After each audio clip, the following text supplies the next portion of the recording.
Dia merusak tatanan sosial dengan membuat segregasi-segregasi, pemisahan-pemisahan, memecah belah masyarakat atas nama ideologi-ideologi tertentu atau atas nama dalil-dalil agama tertentu yang kemudian dijejalkan kepada masyarakat dalam paket-paket dogmatis yang kemudian masyarakat akan bermusuhan satu sama lain. Dia mengharamkan budaya-budaya lokal, dia juga mengharamkan ajaran-ajaran orang lain yang berbeda, dan bahkan menganggap fasik berbagai praktek-praktek keagamaan, praktek-praktek sosial yang kemudian dihubungkan dengan keimanan-keimanan. Kelompok Khawarij itu selain membuat pernyataan-pernyataan dan narasi perlawanan terhadap pemimpin dan negara, orang-orang Khawarij ini juga membangun permusuhan satu sama lain dalam tatanan dan intimasi sosial masyarakat. Makanya kelompok-kelompok seperti ini cenderung eksklusif, mengalienasi dan mengisolirkan enklavnya dari orang lain, tapi dia selalu mengenal lintas batas untuk melakukan penghakiman terhadap orang lain.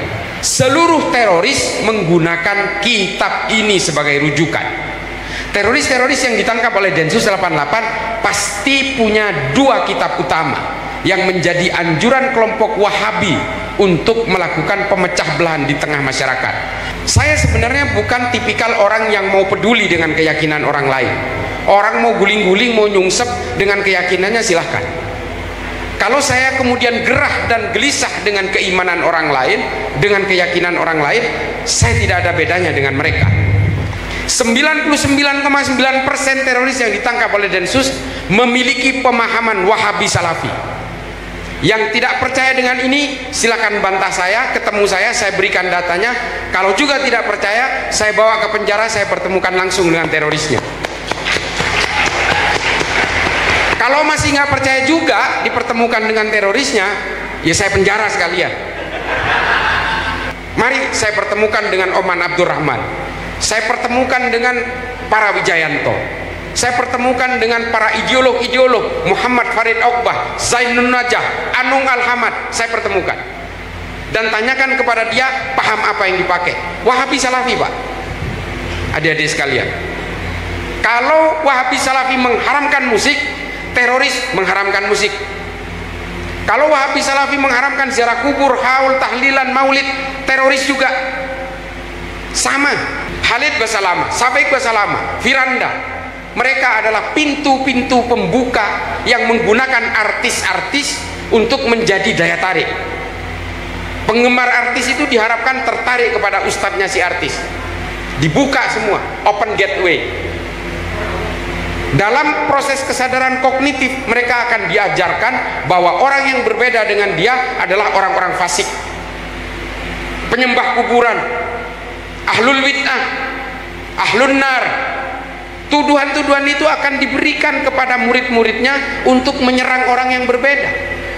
Dan pada tataran terakhir, produk akhir dari ajaran ini adalah teroris-teroris yang dia menganggap orang yang berbeda dengan saya adalah orang-orang kufur, orang-orang kafir yang halal darahnya, dan negara ini karena menggunakan undang-undang buatan manusia, maka negara ini adalah negara togut, merupakan daerah darurat perang, darul harbi, dan kemudian kita harus mengglorifikasi perlawanan terhadap negara ini. Ini produk akhirnya. Perempuan di dalam dunia terorisme itu adalah orang-orang yang dikenal loyal terhadap ideologi. Di balik teroris yang brutal itu ada istri yang jauh lebih brutal lagi. Saya tidak ingin mendiskreditkan perempuan di sini. Langsung respon. Mengapa kemudian perempuan dijadikan sebagai target utama dari rekrutmen kelompok-kelompok ini? Karena perempuan itu mudah dibujuk, dan ketika dia sudah diberikan ideologi, dia akan loyal terhadap ideologinya. Dan perempuan juga bisa mengelabui petugas, karena secara objektif, secara pandangan umum, perempuan itu lemah dan tidak mungkin melakukan aksi kekerasan. Makanya pelaku-pelaku lone wolf atau aksi teroris mandiri itu rata-rata perempuan.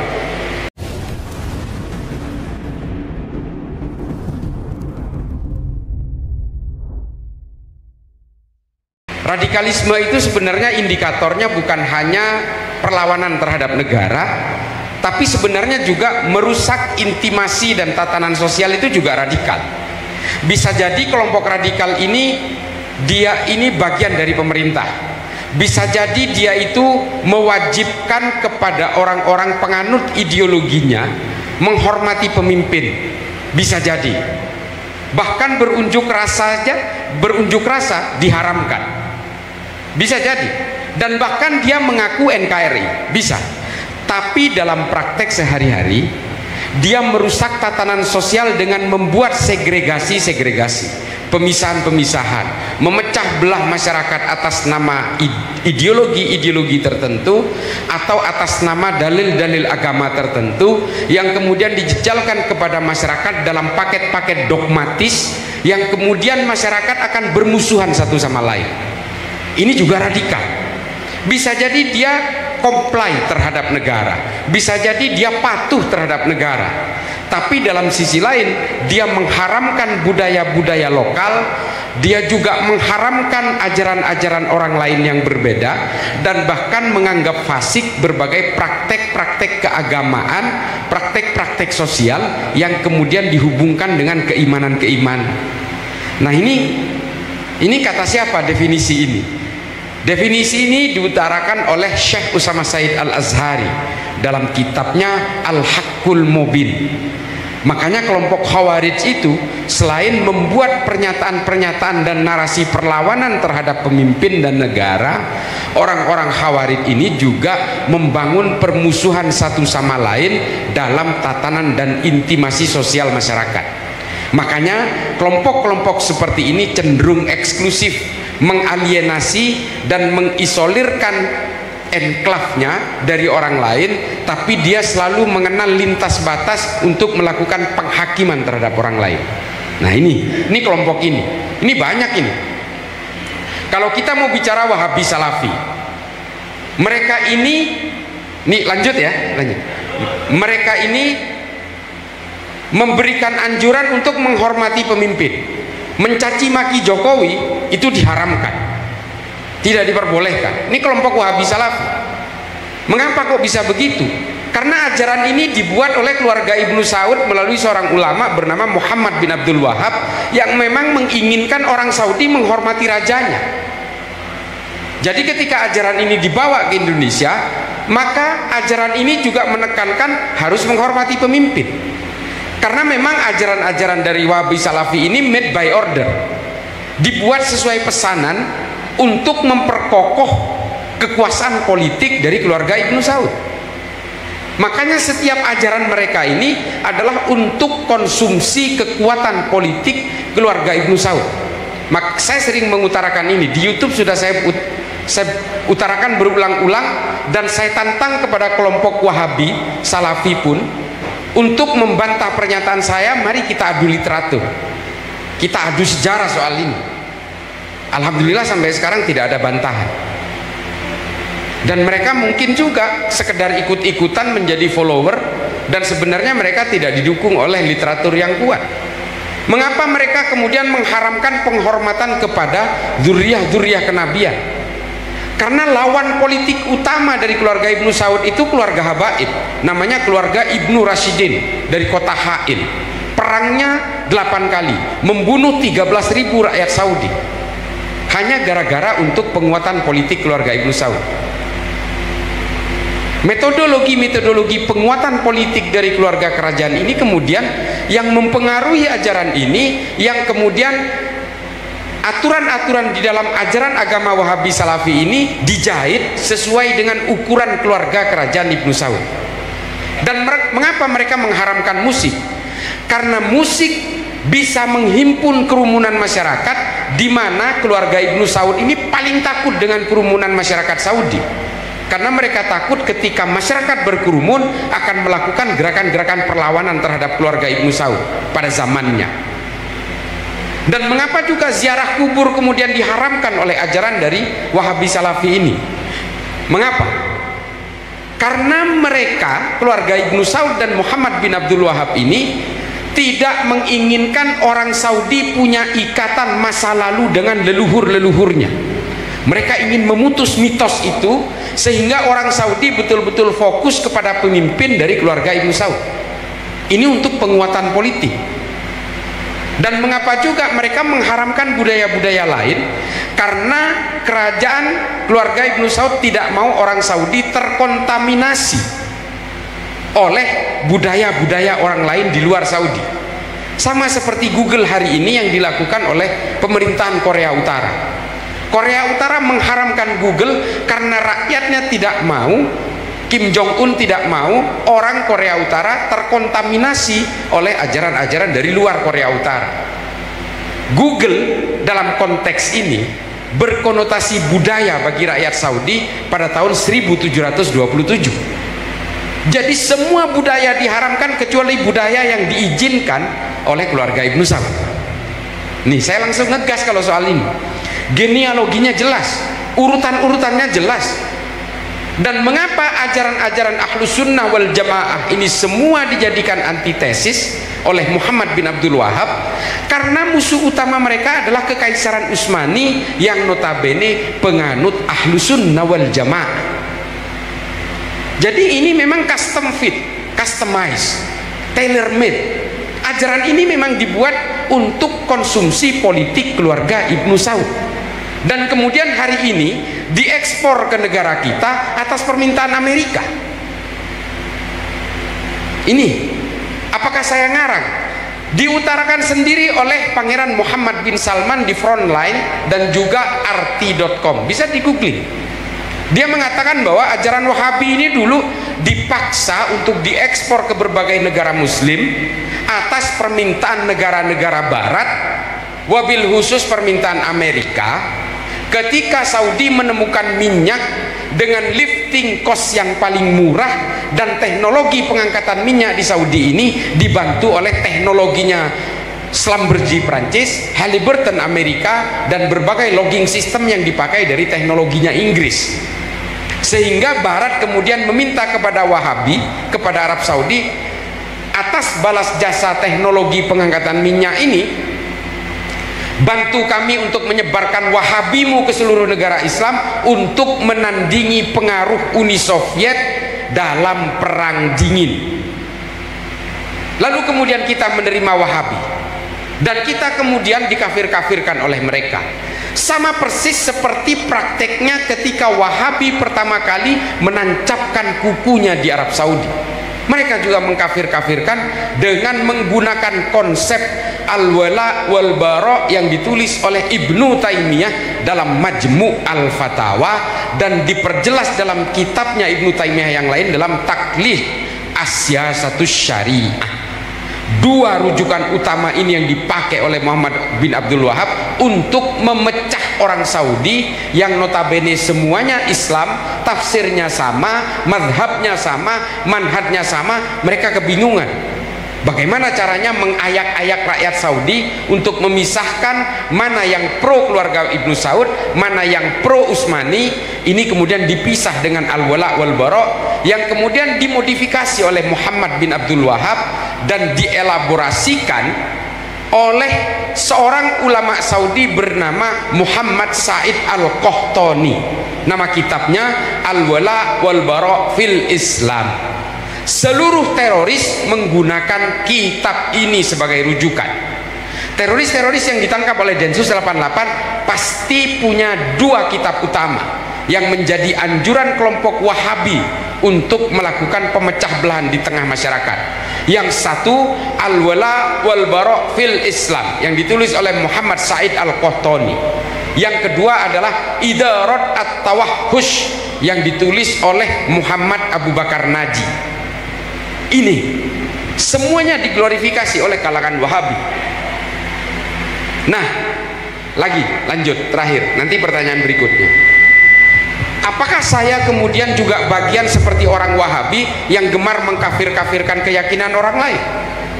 Saya sebenarnya bukan tipikal orang yang mau peduli dengan keyakinan orang lain. Orang mau guling-guling, mau nyungsep dengan keyakinannya, silahkan.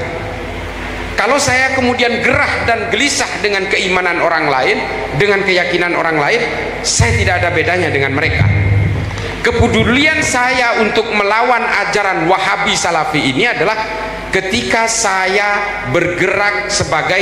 bekerja sebagai tenaga ahli pencegahan radikalisme, ekstremisme dan terorisme di Densus 88. Mengapa saya kemudian berusaha untuk melawan ajaran ini? Karena saya memegang data dan punya temuan dari hasil riset ketika saya bertemu dengan teroris-teroris yang ditangkap oleh Densus. 99,9% teroris yang ditangkap oleh Densus memiliki pemahaman Wahabi Salafi. Yang tidak percaya dengan ini silakan bantah saya, ketemu saya berikan datanya. Kalau juga tidak percaya, saya bawa ke penjara, saya pertemukan langsung dengan terorisnya. Kalau masih nggak percaya juga dipertemukan dengan terorisnya, ya saya penjara sekalian. Saya bertanggung jawab dengan data ini. Saya memang banyak dibantah di YouTube dari kelompok-kelompok yang berusaha membela ajaran ini. Ya saya tantang, mari saya pertemukan dengan Oman Abdurrahman, saya pertemukan dengan para Wijayanto, saya pertemukan dengan para ideolog Muhammad Farid Oqbah, Zainun Najah, Anung Al-Hamad, saya pertemukan dan tanyakan kepada dia paham apa yang dipakai. Wahabi Salafi, Pak. Adik-adik sekalian, kalau Wahabi Salafi mengharamkan musik, teroris mengharamkan musik. Kalau Wahabi Salafi mengharamkan ziarah kubur, haul, tahlilan, maulid, teroris juga sama. Kalau Wahabi Salafi mengharamkan wayang, teroris juga. Apa bedanya? Khalid Basalamah, Sabaik Basalamah, Firanda, mereka adalah pintu-pintu pembuka yang menggunakan artis-artis untuk menjadi daya tarik. Penggemar artis itu diharapkan tertarik kepada ustadznya si artis. Dibuka semua, open gateway. Dalam proses kesadaran kognitif mereka akan diajarkan bahwa orang yang berbeda dengan dia adalah orang-orang fasik, penyembah kuburan, ahlul bid'ah, ahlun nar. Tuduhan-tuduhan itu akan diberikan kepada murid-muridnya untuk menyerang orang yang berbeda. Dan pada tataran terakhir, produk akhir dari ajaran ini adalah teroris-teroris yang kemudian ditangkap oleh Densus 88. Karena apa? Dia menganggap orang yang berbeda dengan saya adalah orang-orang kufur, orang-orang kafir yang halal darahnya, dan negara ini karena menggunakan undang-undang buatan manusia, maka negara ini adalah negara togut, merupakan daerah darurat perang, darul harbi, dan kemudian kita harus mengglorifikasi perlawanan terhadap negara ini. Ini produk akhirnya. Dan kemudian yang paling mudah terpapar juga dari kelompok ini adalah kalangan perempuan. Hati-hati. Perempuan di dalam dunia terorisme itu adalah orang-orang yang dikenal loyal terhadap ideologi. Di balik teroris yang brutal itu ada istri yang jauh lebih brutal lagi. Saya tidak ingin mendiskreditkan perempuan di sini. Langsung respon. Mengapa saya mengatakan ini? Ini hasil temuan saya. Pelaku bom Astana Anyar kemarin, Muhammad Agus Muslim itu, yang menjadi pelaku bom bunuh diri yang terakhir kemarin di Bandung, itu punya istri yang jauh lebih radikal dari Agus Muslim. Makanya Agus Muslim ketika keluar dari penjara karena kasus bom Cicendo sebelumnya, dia tidak bisa sadar karena oleh istrinya ideologinya di-maintain, dijaga.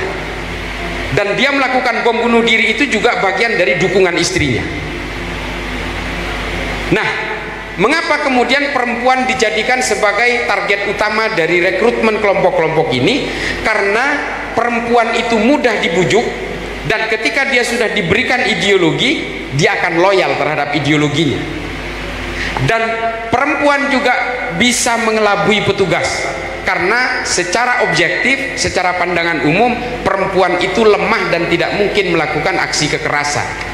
Makanya pelaku-pelaku lone wolf atau aksi teroris mandiri itu rata-rata perempuan. Ada Zakiyah Aini yang pernah masuk ke Mabes Polri tapi membawa senjata berpeluru plastik.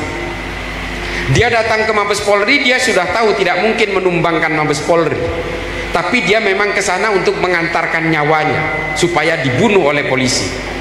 karena keyakinan dia kalau saya mati dalam keadaan berjuang, saya akan masuk surga secara otomatis. Karena dia terpapar apa? Setelah dibedah hasil medsosnya, dia punya keyakinan bahwa semua apa yang ada di sekelilingnya ini dibangun dengan uang riba, sehingga dia bosan hidup karena menyentuh apapun benda riba. Dia turun ke jalan, benda riba. Dia nonton TV, ada riba. Nonton YouTube, ada riba.